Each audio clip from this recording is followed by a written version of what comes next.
Well, I don't feel like I'm a part of the everyday American society, and I don't want to be, let me tell you. Okay? I do my damnedest to tear it down. A governor's task force has determined that punk rockers are society's new subversives and must be treated as such. Taxation is theft. Oh! God damn it, motherfucker! We're talking peace, love, and honor. These governments of this world are coming to an end. The FBI is feeling the heat. Your own conscience, your own morality, your own decision, your own self. You alone can do it.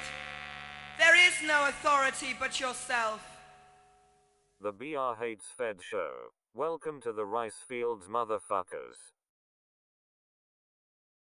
What's up, lads and ladies? This is episode 7 of the BR Hates Feds podcast, and 7's my lucky number, so I feel like it's going to be a good one. It is the 16th of March, 2021, and today I want to be talking about some really crazy shit going on in England regarding the murder of Sarah Everard by a London Metropolitan Police officer. And it's actually got England talking for maybe the first time ever on the public stage about self-defense. And it comes after a year of international outcry about police brutality, and then they kind of, neatly swept it under the rug as good old Kamala Harris and Biden took the office, and all of a sudden, they just fucking dropped it. Like, the good guys won, the battle's over, police brutality has won internationally. The conversation just fucking dead on arrival. But before I go into that big mess, a little bit of housekeeping. So, you guys have been asking me for a Spotify playlist for a long fucking time, probably about 2 years, and I apologize profusely. I never put it together because I just fucking slacked on it. It was something I meant to do, but a ton of other moving parts to what I do. But you can now finally find it, so there will be a link in the description of this episode. So the Spotify playlist is called Bloody Good Punk, and you can find that if you search it on Spotify.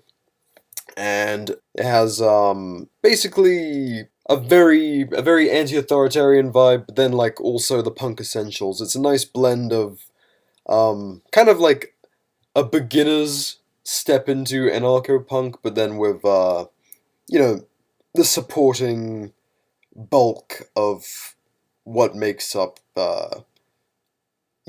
like everyone can appreciate these songs, and then there's a little bit more of my taste in there.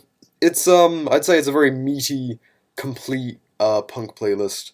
Not as much crust punk as I would have liked because they don't fucking publish anything. You have to dig out cassettes out of bins, I guess. Yeah, lots of anarcho punk, kind of a little bit of hardcore, West Coast hardcore. All the big names, Misfits, Dead Kennedys, lots of Black Flag. Yeah, I'm pretty proud of it. It's about 6 hours worth, and I'm going to keep on adding to it. And in addition to that, I'm going to be making plenty of other playlists. I'm sure some of you have seen from my my story I did a few days ago. Yeah, so I'm going to keep on putting out other stuff, like rap playlists, maybe a just anarcho-punk playlist, and then kind of meeting it up a little bit more, because there's some stuff, I had a bit of everything in this playlist, so. But yeah, so we're going to do a little bit of everything, and yeah, we're going to finally make this long wait for me to go off my ass and put together some playlists worth it. So, no schedule on those apart from the first one, which is now out. Again, I'll put a link in the description and in my link tree that I have on Instagram and all that. But yeah, I'll keep on putting out playlists as I kind of, find the time to, and I'll be posting about them. Oh, and one more thing, you guys are going to be listening to this while you're nursing your St. Patrick's Day hangovers, so, I hope you drank good, hope you didn't get arrested, and hopefully, the hangover hurts, you insensitive fucks, downing one car bomb after the next, not thinking about where the name comes from. Actually, no, half of you are going to be singing IRA songs as you do so, have fun, be safe, fuck you, And yeah, let's get on with the main meat of this episode, which, like I said, is the murder of Sarah Everard. So, some of you might have heard of this story, and some of you won't have because we don't fucking hear about anything happening in Britain, stateside. But so a Metropolitan Police officer, not like, on a call, murdered this girl, Sarah Everard, but just on his own time doing some creepy serial killer shit. So I'll just read you through this article so you can kind of understand the events. And there's a lot of stuff in here that is very interesting. This is a CNN article, and so they're forced to address conversation about, women being assaulted and stuff. And so it's like, can you guys not fucking put the pieces together? It's maddening. Because it happens in a different country, self-defense isn't even part of the conversation. Not in the way it would be over here, where it's instantly, politicized. But in this article, they just identify a problem, and then there's, really no kind of sensible solution offered up. But anyway, so, this article starts: a London Metropolitan Police officer has been charged with the kidnap and murder of 33-year-old Sarah Everard, whose disappearance on a walk home has reignited national debate in Britain on women's safety and sexual assault. Wayne Couzens, 48, appeared at Westminster Magistrates Court on Saturday for his first hearing. He has been remanded in custody and will next appear in court at the Old Bailey in London on March 16th, according to Met Police. The Old Bailey is like a big kind of court where a lot of the London proceedings go down for serious crimes. Everard disappeared on March 3rd, so 13 days ago as of the writing of this, and her body is, it gets into that. Everard disappeared on March 3rd while walking in Clapham, South London, prompting an extensive police search in the area. Her remains were eventually found more than 50 miles from where she was last seen. A post-mortem examination will now take place on Everard's remains. So, that's not just a crime of passion. This guy's because he's a cop. The guy who fucking killed her was a Metropolitan Police officer. This Wayne Couzens. So, he knew to at least move her body, way the fuck out of the initial, area they'd be searching. Yeah, I don't really know what the fucking plan was, but I guess he had an idea to give himself some more time than he would have had otherwise. It continues: Couzens, a police constable whose primary role was uniform patrol duties of diplomatic premises, so he protected pedophiles in his spare time. Where was I? Patrol duties of diplomatic premises, was arrested in Kent on Tuesday. He was charged on Friday, according to a statement from Rosemary Ainsley, the CPS, Child Protective Service head of Special Crime. Or is that Crown Prosecution Service? It could. I fucking hate British acronyms. They just use the same one for 50 different things. The Independent Office for Police Conduct, a police watchdog agency. Yeah, we investigated ourselves and found ourselves guilty of no wrongdoing. That's usually the case, but, occasionally they have a sacrificial lamb. They're like, oh no, this is actually a bad cop, which is exactly how this whole thing's gonna eventually burn out. There will be no further conversation of, can officers abuse their authority and, the public's trust of them? What little is left, although most Brits are total fucking lemmings that, 100% believe in authority blindly. Anyway, the Independent Office for Police Conduct, a police watchdog agency, said in a statement on Thursday that it had started an independent investigation into police actions involving the suspect. Cool. Yeah, I'm sure that's going to really dig up a whole lot of information. Everard's disappearance has prompted thousands of women to share their own experiences of intimidation or harassment while walking alone at night across the country and around the world. Yeah, except probably... Okay, so a lot of these women are going to be the same people that jump on Twitter and call Americans crazy cowboys for carrying a gun every day, and then they're like, I am afraid when I walk home at night. And it's not 100% their fault, because Brits, the vast majority of us are raised in this culture where you're not an individual. You are a member of a group. And I talked about this a little bit on the Bite and the Bullet podcast episode I was on a little while back. But we're not individuals. You're a person in a class. So you're like, like Councilwalla, like, lower class. You're like middle class, kind of, you know.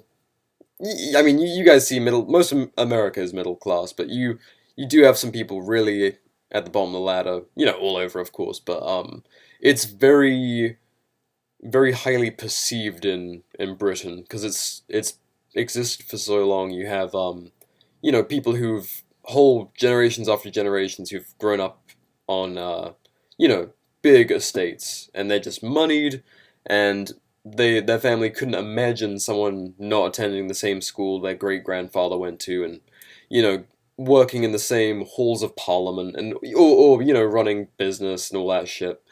It's very there's not very much new money in Britain compared to the States, and so that reality is very present, just in our society, and so the idea of being responsible for yourself, of carrying a gun, or even I've been saying this to friends, friends back home who have been giving me the fucking, I love them to death, but it's with great effort.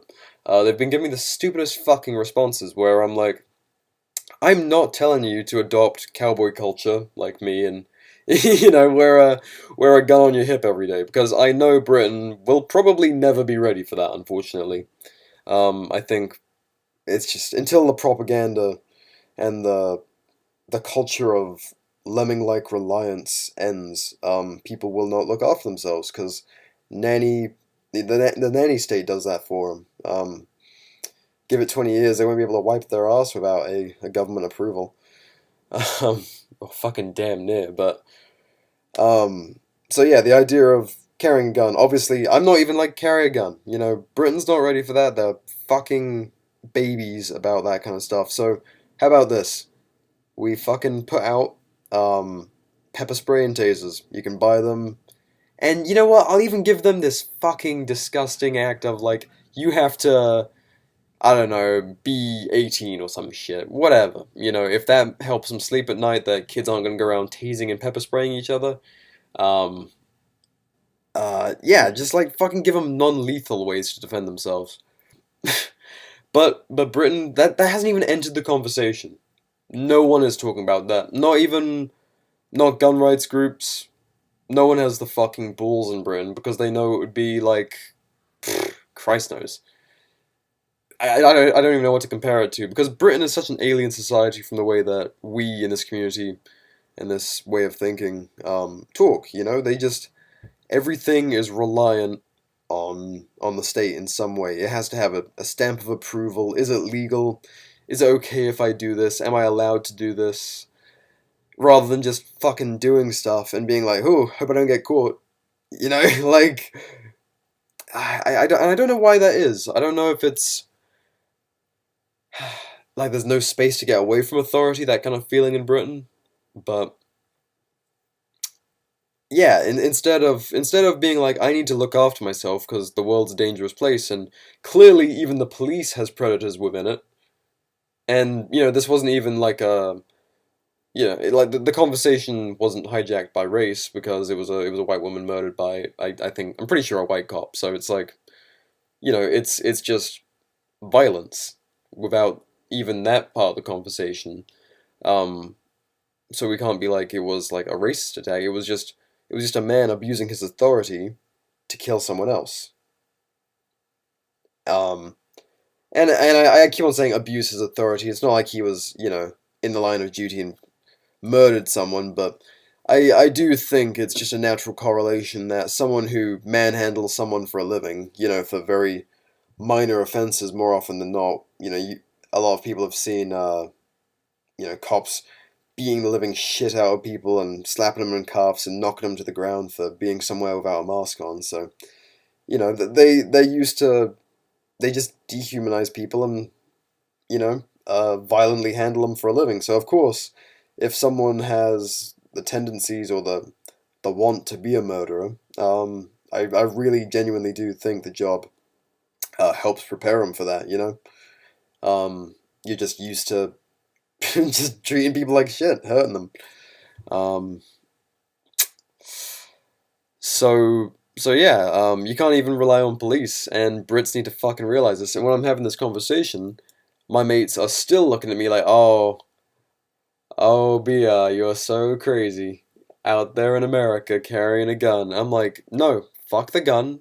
As much as I would like that to be normal, it's not gonna happen for fucking a century or more at least, that Britain gets to a point where that's even a conversation. But carry some pepper spray. Can you have some pepper spray on your keyring?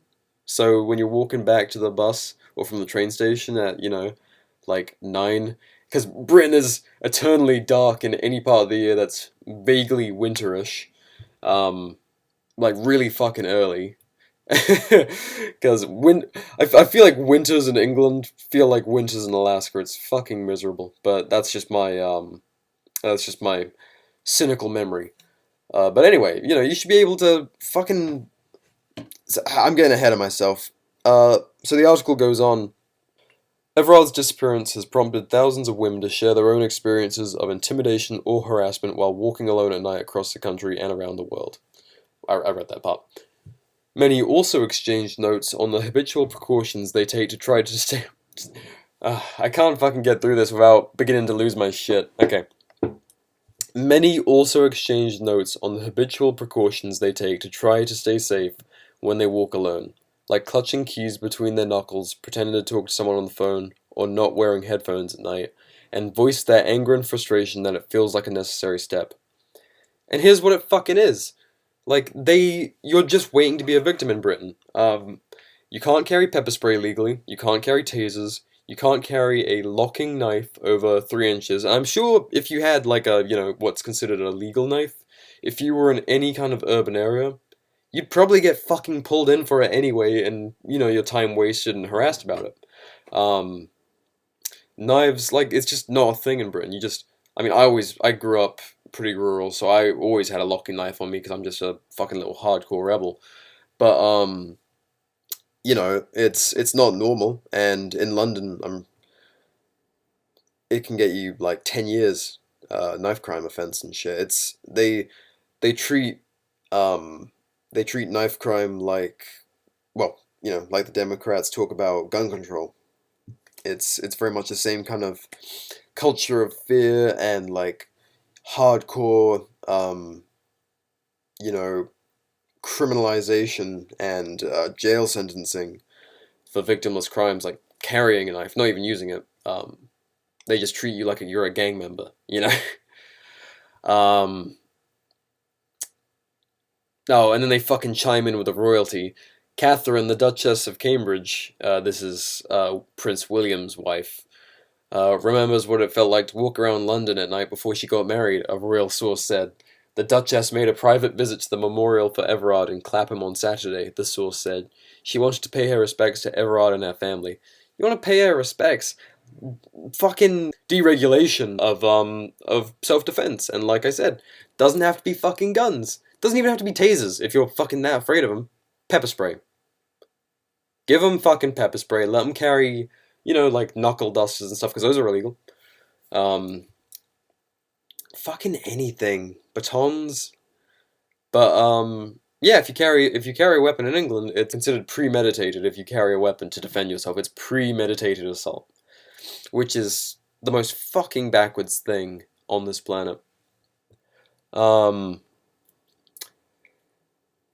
So, Britain's role, like I said, it's not the common sense thing of like, oh, people are soft targets, let's make them not soft targets, let's let people look after themselves. It's, how do we protect the tax cattle from the wolves? It's not like, well, let's turn them from sheep into, I'm getting into the fucking concealed carry instructor sheepdog bullshit. Fuck that. Anyway.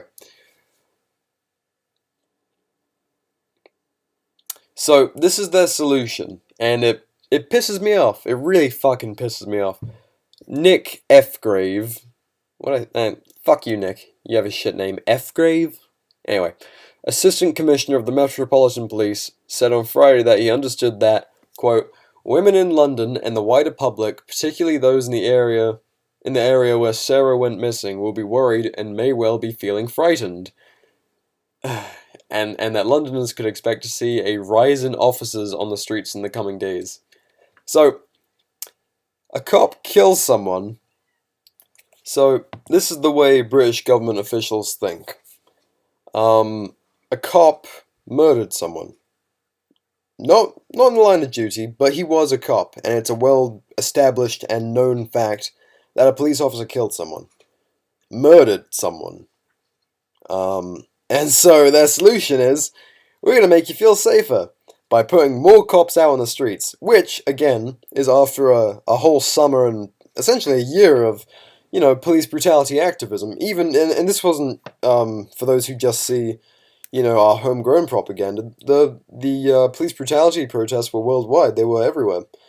Britain had a pretty fucking busy summer as well, with that discussion going on, and over-policing, and, to the point that, the public was starting to understand the lockdown shit a little bit. There was, it's a fucky message, but, there was some understanding. There was kind of progress with understanding state violence, even from people, they're not going to agree with really anything else we talk about. But it's a fucking start. It's a peek behind the curtain, and seeing it's fucking blood-drenched, So yeah, the solution is, let's put more fucking potential murderers who might abuse their authority out on the streets. That'll make the public feel safer. It's fucking tone deaf.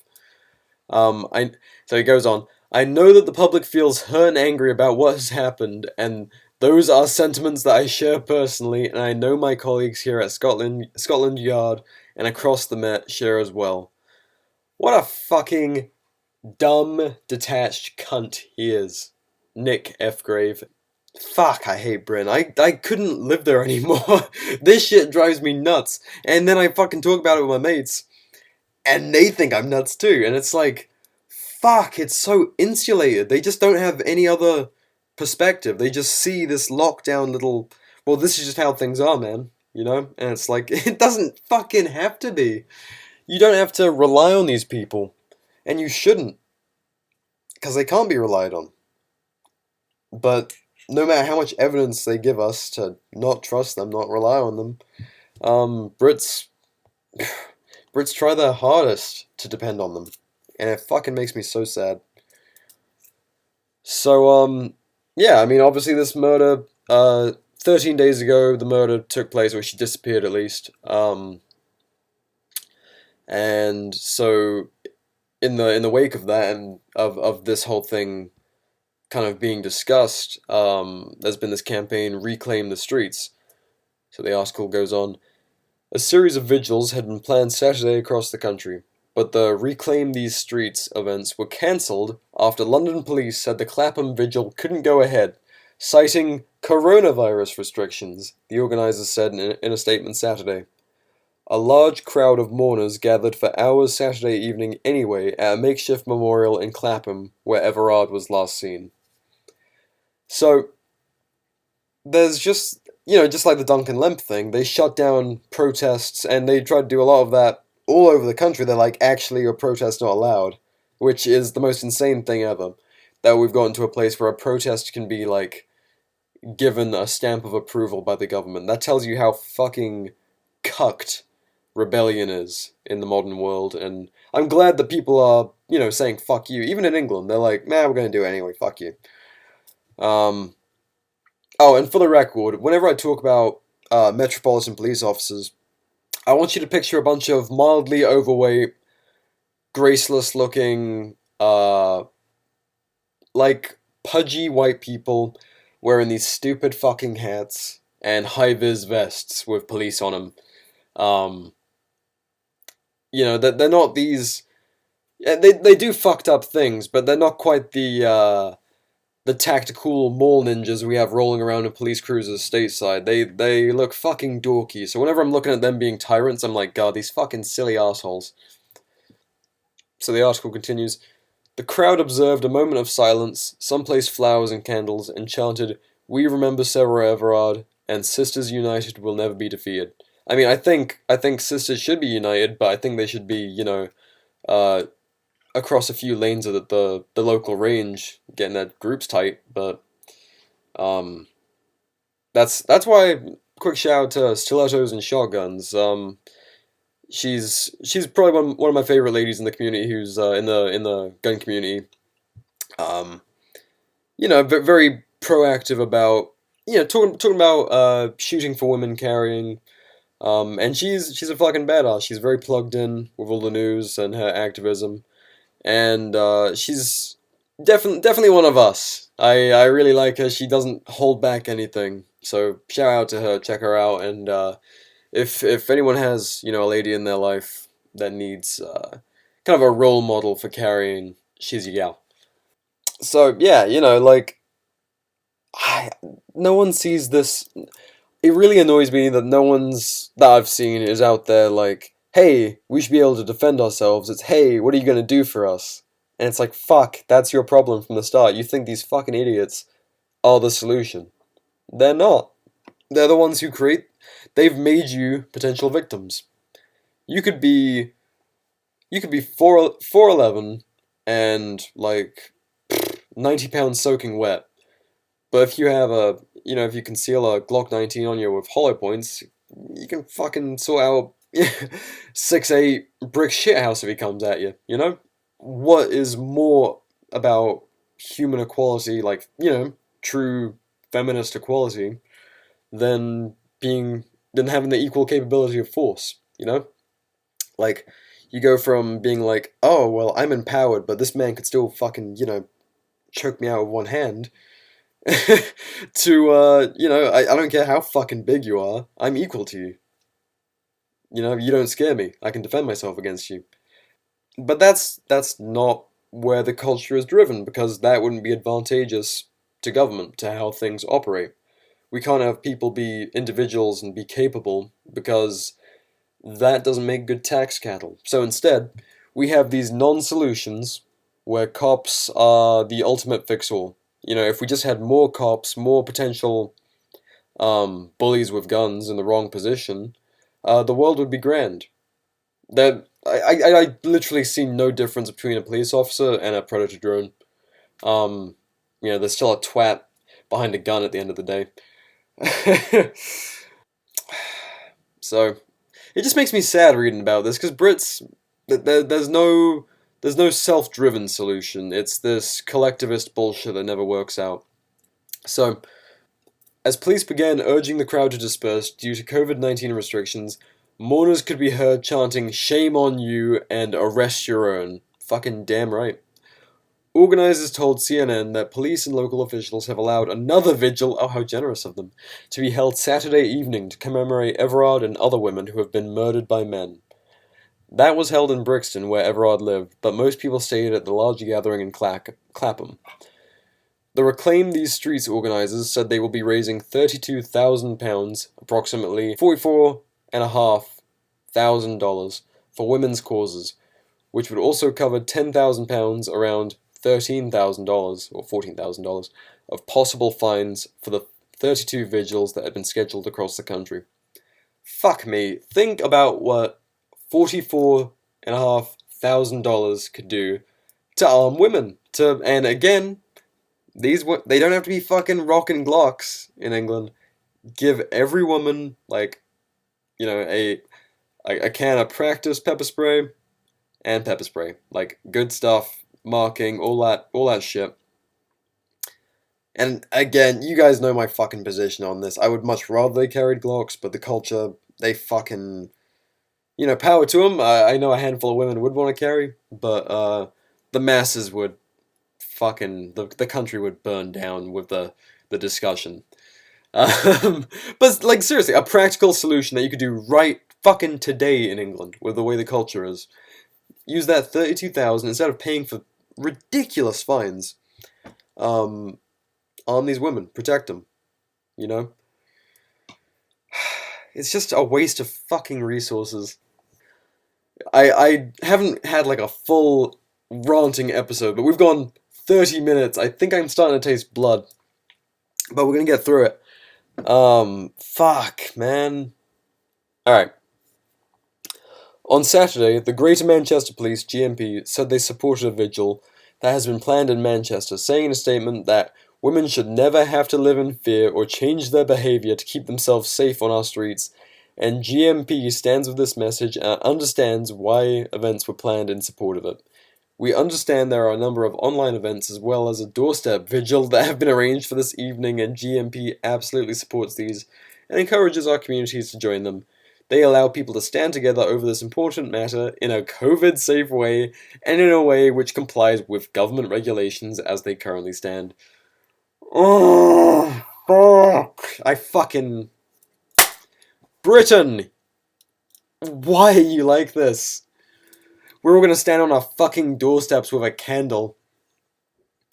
And that's gonna change how women get assaulted at night. How every woman, if it's dark out in Britain, feels like a potential victim.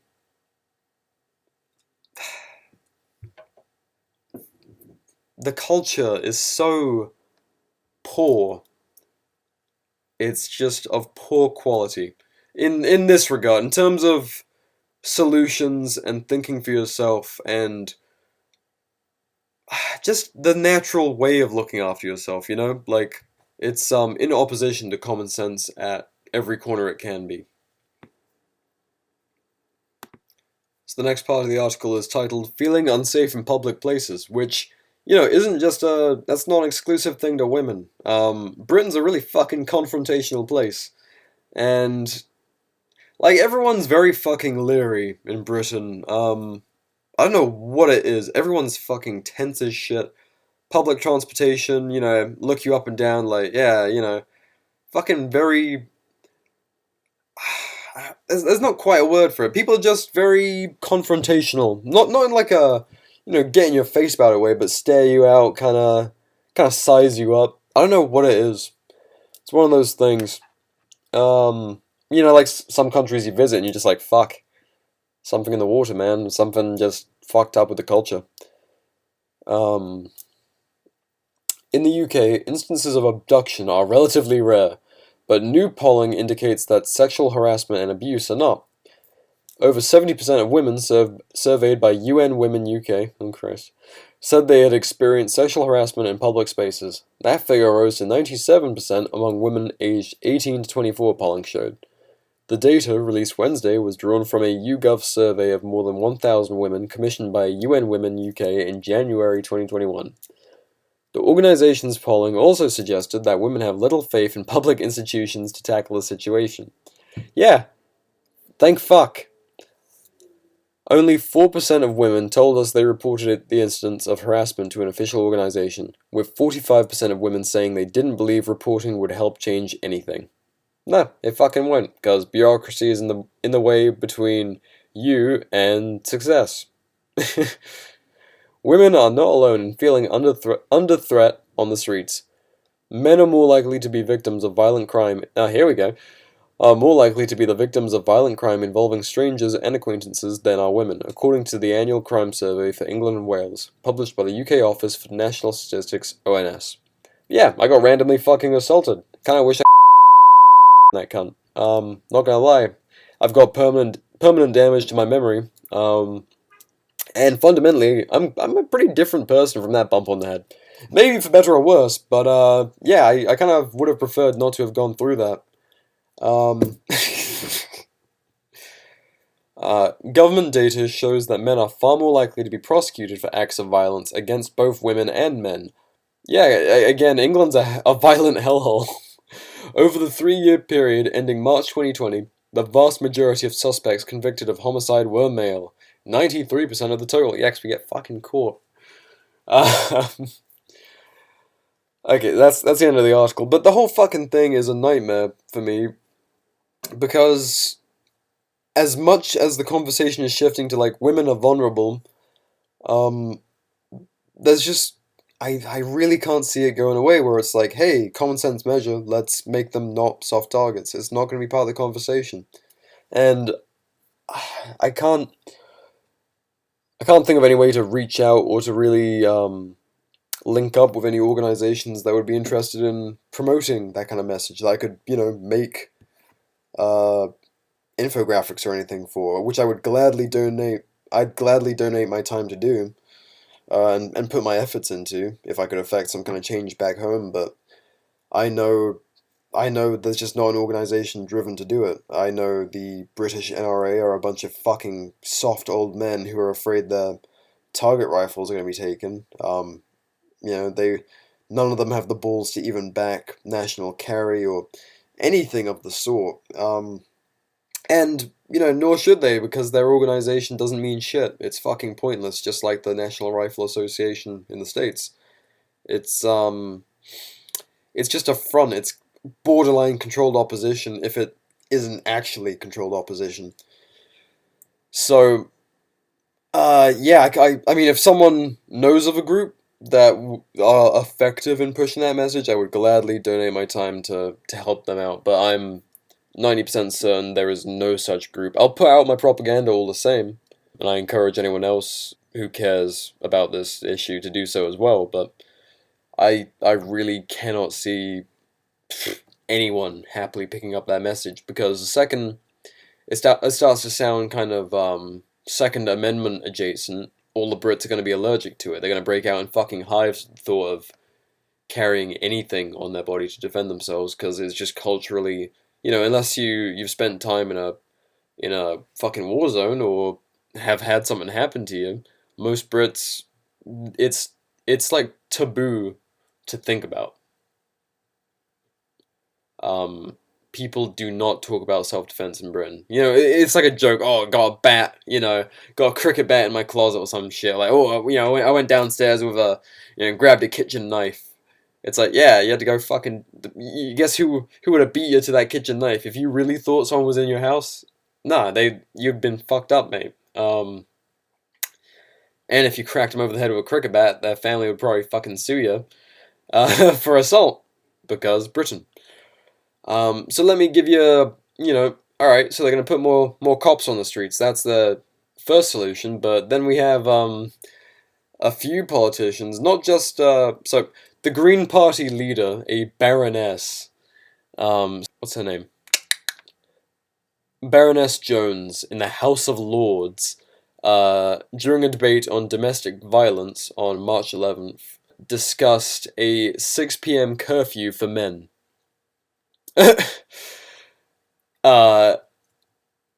She said, quote, which would make women feel a lot safer. So I guess at 6 p.m. all the boys have to go home and fucking sit at home and have their Zoom pub session in this Orwellian England fucking Airstrip 1. And a few people have agreed with her. It's not just her. Yeah, their solution isn't to empower women. It's put government drones on the streets and also criminalize men being out past 6 p.m., which is insane. And I presume she would have all sorts of a reasonable policy. She'd try and really serve it up. Oh no, you can get you'll have a pass if you work later, of course, and if you have an event that you absolutely have to go to, there'll be hall passes, but, by and large, it's public safety, men just have to stay at home past 6 p.m., which, would make a really good time to be a rapist, because you're like, I guess all the men are going to be home, and then the women aren't carrying anything, so as long as I'm somewhere where there's not many cops, fucking sweet, you go out and have your pick of women. Fucking insane. You guys can see why I'm so fucked up, because I grew up in this environment with not this mentality. I didn't know how to fucking deal with it. It's just backwards. I was sitting there reading about, Second Amendment shit and best carry guns when I was 16. I'm surrounded by people who have no idea this lifestyle exists. They think, when I was doing that, they hear about guys carrying guns, they probably imagine fucking cowboys, until it became like a really hotspot issue. And we actually started seeing news about it in England. Because they had to shame it. They have to shame that culture and be like, ooh, those fucking weirdo cowboy Americans and their crazy shit carrying guns on them. Alright, fuck, I've been running for like 41 minutes straight, so let's let's chill out for a second. You know, all this has been making me think a lot more. I've talked about it a little bit in my Q&As and stuff, but I've started to, you know, take friends and stuff out or friends and acquaintances and stuff like that. Really anyone who knows someone who wants to learn how to shoot, how to carry and stuff. And that's been kind of my little, like, pandemic project, you know? It's just been a nice little thing as more and more people who would have never really... Not that they would have been rude about it or were anti-gun, they just, you know, guns weren't part of their life, they didn't grow up with it. You know, they just grew up in the city or whatever. And they never considered carrying a gun or that it would be necessary. You know, they might have grown up in better neighborhoods or just, you know, they didn't even see it as an option. Or dangerous guys carried guns if they grew up in a shitty neighborhood. And so, it's been nice to take out people and kind of awaken them because they're like, oh fuck, this isn't scary. And that has been something I've really fucking enjoyed. And I mean, I'm nowhere near ready to be like a formal instructor. There's years and years of lessons I want to get under my belt. I want to start taking it more seriously though, and kind of angle in that direction because it is absolutely the thing I enjoy the most. At this point I've taught a lot of people to shoot, and it's something I'm really proud of because a lot of people who would have, you know, like I said, never really given shooting the time of day, now they're like, oh shit, you know, I know ammo's expensive, but can we go out again sometime? I want to, you know, we'll get weapon handling down, you know, work them through from like a 22 to a 9mm to an AR and kind of demystify that whole like, oh, you know, the big scary gun, because they shoot the 22 and they're like, oh, well, that's a toy. So then I move them onto a Glock and it's like, oh yeah, you can carry this on you every day. You can conceal it, you know. I'll show my concealed carry holster and, you know, it's easy enough to hide. And we're in fucking Arizona, so I'm not exactly, you know, wearing a winter coat. And they're like, oh shit, I can do that. And it's like, yep. And then I show them an AR and they're like, oh, that's the bad gun. And I'm like, yep. And I, you know, let them tap out a few rounds and they're like, oh fuck, this is kind of fun. And, you know, I got that Franklin Armory binary trigger as well, which is, you know, a lot of people have an opinion about a binary trigger, but I like it. You know, I won't go too fucking deep into this, but I like it for using it like as a nice double tap kind of tool. Really nice for a quick follow-up shot. Fucking high output of fire. I know people can shoot very fast on just a regular semi-auto trigger, but why the fuck not? That was a big thing for me. I wanted to build an AR that would really upset, you know, every FUD back home when they saw what I owned.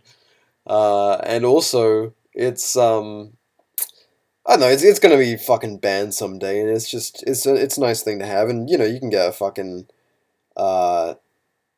lightning link, or you can produce a lightning link like nothing, you know, but it's something I can bring to the range and kind of upset, you know, the FUD RSO and be like, yep, completely illegal, fuck off.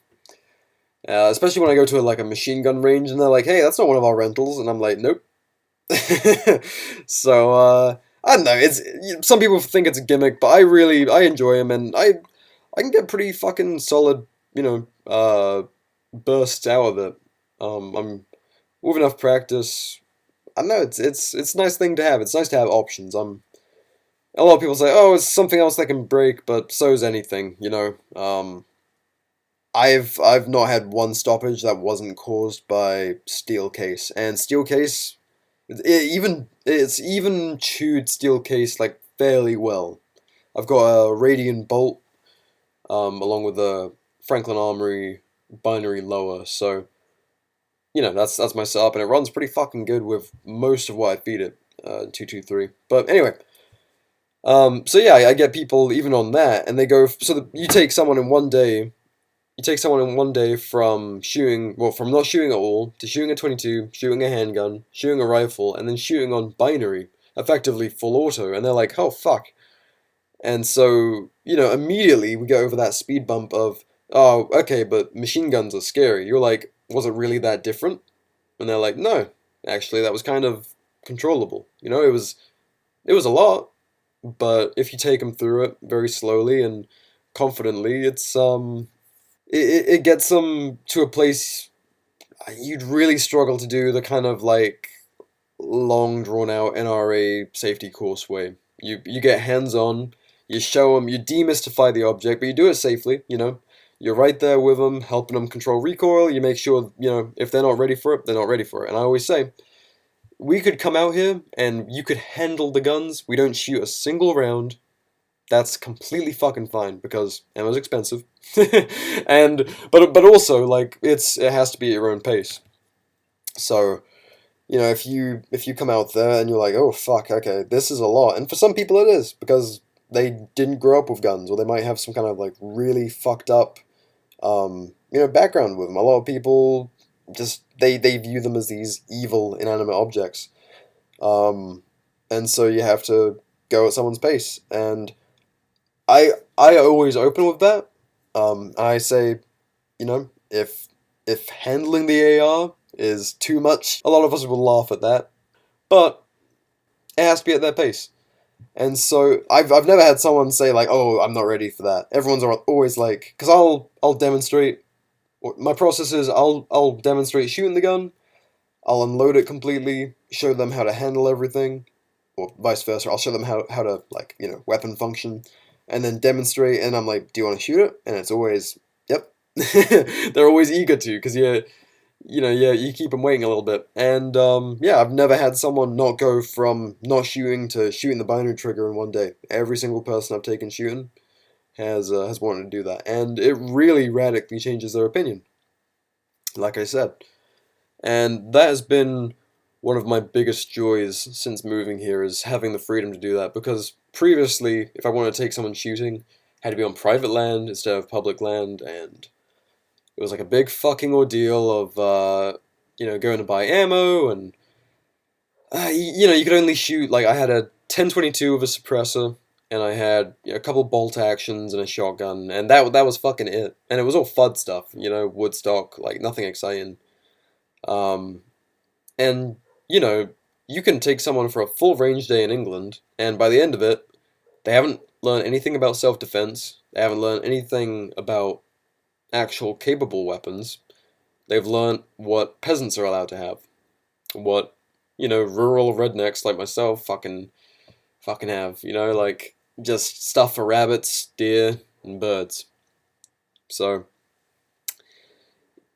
you don't change any opinions. It's just like kind of a lark. You just go out and fucking shoot some clays and some paper, and that's it. But I'm taking people who've never shot out before to ring steel in the desert, with a binary trigger by the end of the day.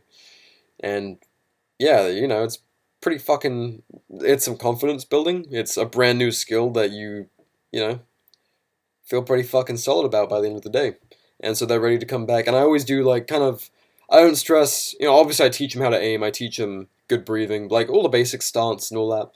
But I don't go into like a really deep dive on marksmanship. I just let them, blat away at a hill with a steel target and some cardboard boxes and shit to shoot at, but I don't go too hardcore on that. And then if they want to come back, if they're like, I wasn't hitting the steel as much as you, I'm like, alright, we'll come back and we'll do, now that you know how to handle it, we didn't have to go into the fundamentals, we were just making sure you were doing it safely. Now let's ring that steel all day.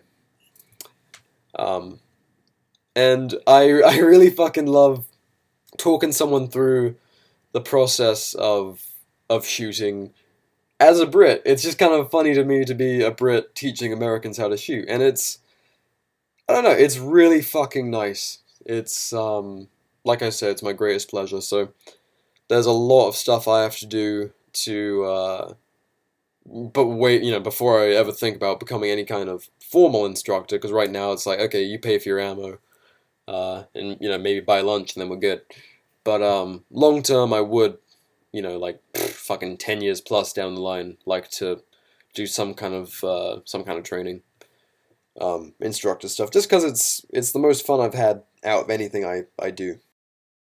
I really enjoy instructing and teaching and hands-on stuff. It just feels more useful.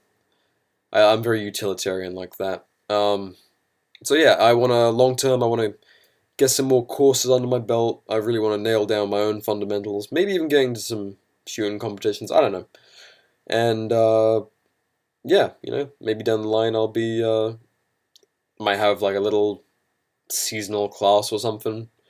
I definitely like to do like local concealed carry classes and stuff too, just to even for like like helping people carry a gun for the first time, like I've been doing, but in a more formal, structured way with like some classroom stuff, like a little bit of classroom stuff, like dissecting a self-defense video and pointing out what's fucked up, and do something a bit more angled for like-minded people, something a bit more going beyond the NRA FUD mantra and kind of injecting more self-reliance and common sense into it, rather than like, this is the neat little book, it's going to be like, no bullshit, this is how you get through it kind of stuff. But yeah, just something I've had an interest in, I've been thinking about it a lot, and I'm, like I said, way down the line, but something I would like to aim towards, so. Anyway, let's wrap up with some questions. Any movement on the 3D printed home defense lamps? So, there's someone asking about one of our very earliest episodes where me and Anglo were discussing, and as I was talking about in this episode, where someone breaks into your house and you've got a cricket bat or something, like, I always explain it like this. If you had a cricket bat by your bed and someone broke into your house and you fucking conk them over the head with it, you killed a guy, potentially, and the cops are like, well, was it real self-defense? Just because the guy's in your house doesn't mean your life was threatened. Also, why do you have a cricket bat? Do you play in a cricket league? But if you had, it's the same thing, like, if you had a baseball bat, like, that would be a lot more scrutinized, because baseball's not a very common sport to play in England, so it's like, oh, do you have a baseball bat as a weapon? Do you have a weapon by your bed? Oh, well, that might be premeditated murder, my friend. And so, a long time ago on this episode, we were talking about 3D printed. Oh no, I don't think we got into 3D printed, but it was like home defense lamps.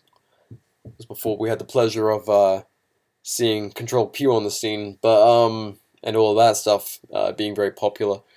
But yeah, home defense lamps. I don't know. Maybe that's. I really need to. Fuck. Maybe I might actually look into that if I can, because you can definitely 3D print most of the components of a lamp. So if you could somehow do it to be like designed for home defense in a way, that's a smart way to do it. Yeah, no, it's not something I've pursued, but I know in the E-Militia, Rebs, Rebellious Liberty, and Resurrecting Freedom, aka Resi, are both pretty fucking hot stuff on the 3D printer, so I don't know, maybe we'll have to, after we get the 3D ostrich figurines out, we'll have to work on the home defense lamps. Decentralized home defense lamps made with 3D printers. How can people with similar Western cultural traditions be so different on authoritarianism? Well, I mean, they come from the same stock, and then, you forget how young America is. Effectively, what came out of the rebellion is only less than 250 years old, which is not a long amount of time. And so that's how long ago we split.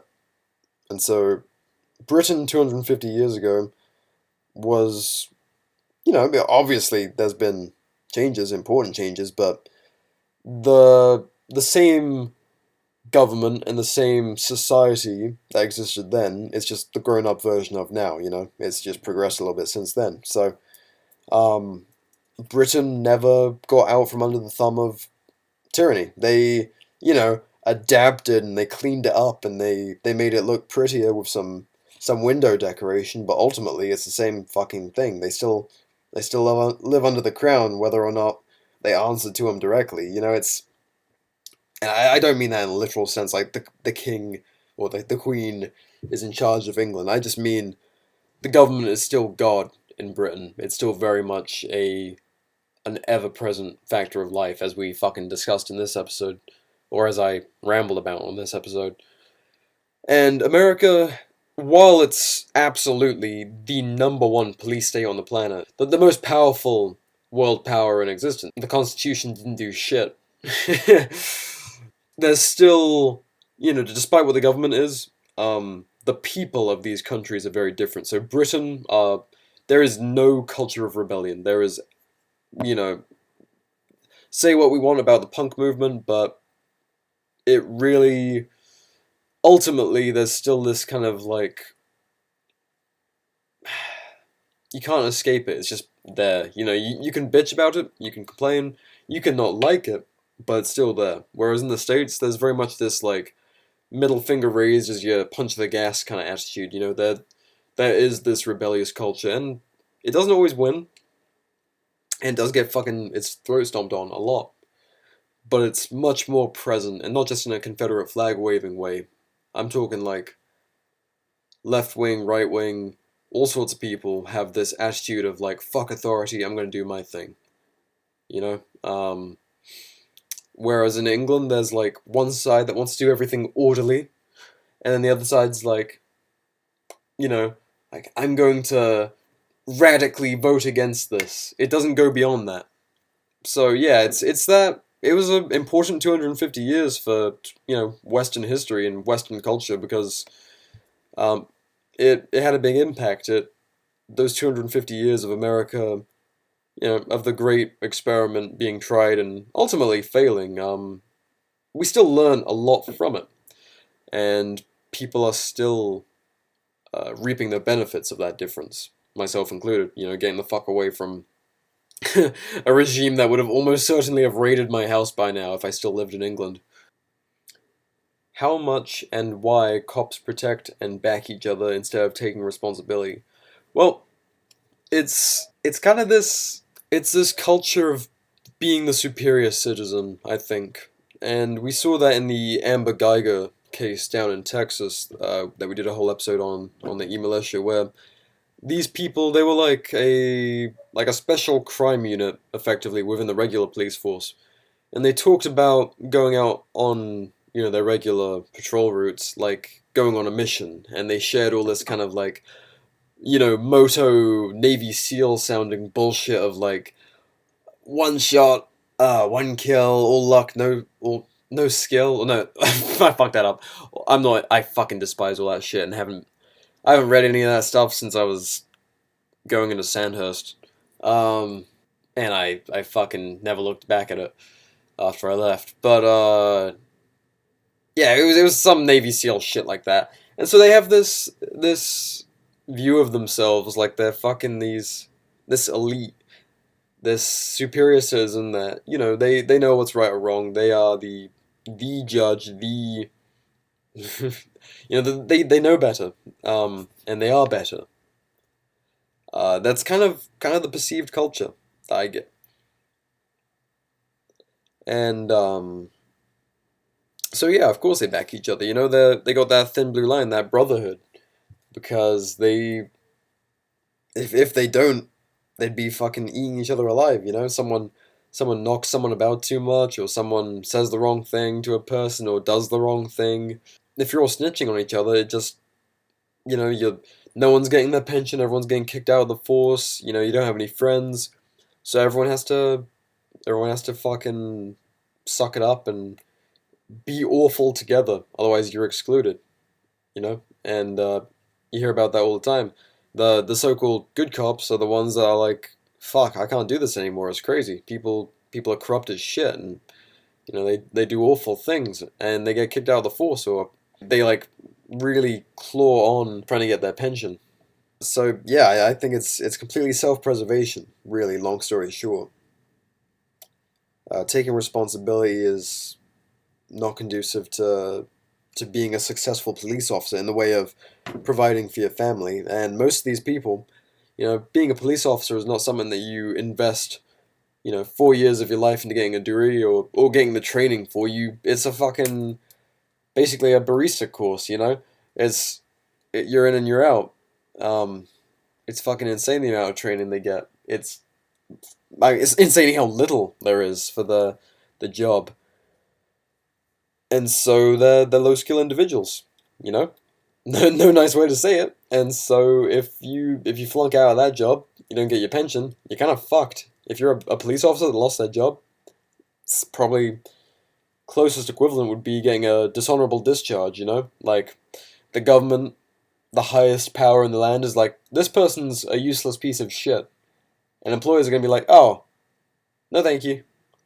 So of course you're going to lie for your buddies, and keep that sweet job that you just ride around in a patrol cruiser and you can't get in trouble unless you really fucking, do one. It's a sweet gig if you play by the thin blue line rules.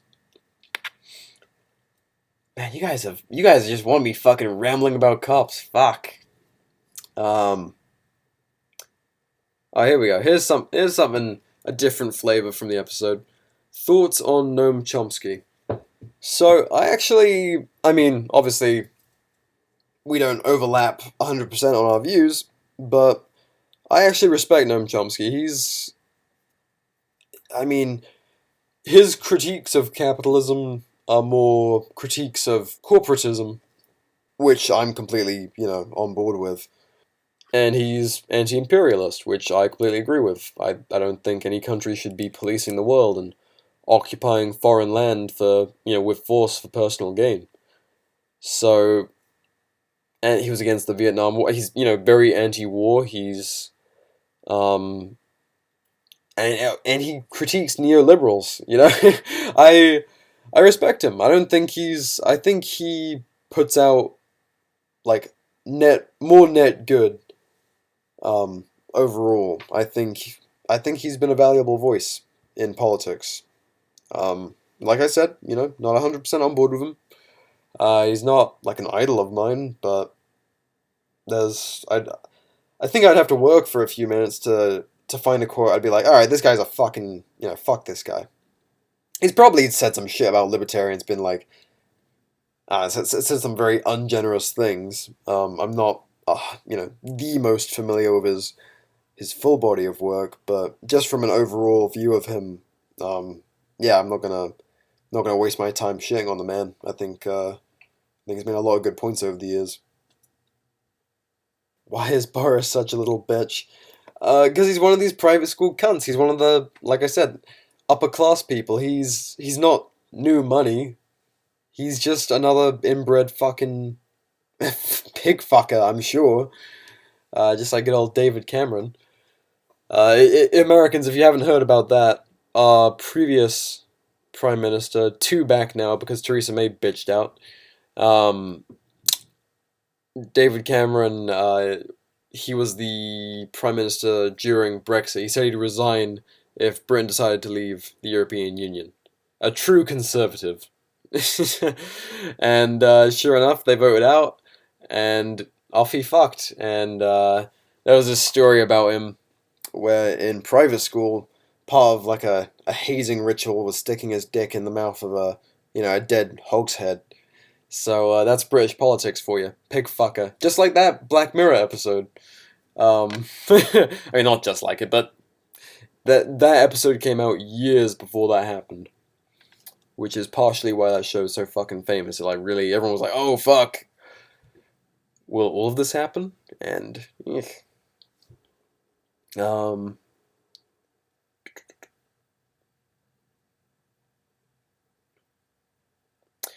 LMFAO, didn't they try curfews for men when the second Jack the Ripper, the Yorkshire Ripper, turd was killing left and right? Yeah, I believe so. Once again, this isn't like a unique thing that there's been serial killers who target women in England. We kind of have a history of it because there's not been a solution. And they still refuse to give a solution. This, sadly, this has happened, and they will change some laws, I'm sure. the British government is the best government for not letting a crisis go to waste. Because the left and right shake hands and like, something must be done. They fucking love something must be done. So absolutely, they will throw some kind of bill together that does something, and nothing will change, but the public will be satisfied for another 10 years or so, until this happens again and is publicized enough for it to be an issue. And, it'll be another circle jerk until culture changes, if it ever does in England. That's where Britain's at. They have to make a really fucking adult decision right now, and chances are they won't. Chances are they're gonna shrug their shoulders and be like, well, fuck. I just hope we can hire enough cops. That's gonna be their fucking solution. Oh boy, gang. We did over an hour about why England is an Orwellian hellhole. But yeah, as always, we have to treat England like an educational tool, because it's not good for much else. Sorry to the Brits listening. I love you. I sympathize with you. I hope you managed to get out of there, or I genuinely do hope things get better. I've got loved ones over there. I've got, very close family that I worry about because they're soft target. Well, I mean, I got my loved ones, some pepper spray and knives and knuckle dusters and all that shit. That's between us. You can smuggle whatever the fuck you want into Britain, it turns out. My parents came over and visited, and I sent my dad back with all sorts of goodies, just in his fucking, in his luggage, and yeah, all the way through Heathrow, no issue. So, that's kind of funny. UK Customs, fuck you, we win. Smuggled some shit in, and yeah, no fucking issues. So, but if said loved one does use pepper spray, they might get a charge for it. It's fucking insane. So anyway, learn from England. Fucking watch that fiasco. Pay attention to stuff like this, because they're at a point where they're discussing rounding kitchen knives to prevent knife crime in a country where people get, fucking stabbed to death and run down by cars, acid thrown in their faces, and if you want a gun, you can fucking get one. And it'd be far easier than getting one with a firearms license. That's not even getting into 3D printing. Can't stop the signal. But yeah, if you want a fucking gun in Britain, you can get one.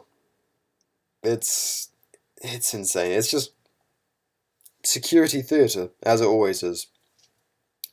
And yeah, we just have to learn from Britain, and they're like 10 years down the road. I really do think that.